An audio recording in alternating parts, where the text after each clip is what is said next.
How to visit the store in Amazon shopping. In this video I'm going to show you how you can visit the stores. First of all, open the application. Now simply tap on the product that you want to see or purchase. So here I'm tapping on one. Now on the top you can see the option called visit the store. Simply tap on visit the store, so it will automatically take you to the page where its store is located. Now this is the store that is selling this product.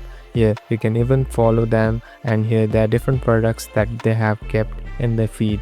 So this is a way of tracking and knowing which products of which company or sellers you like. So you can simply tap on follow also, and later the things that you like or the products that they put on will come to your feed. Thank you for watching this video. I hope this video will help you.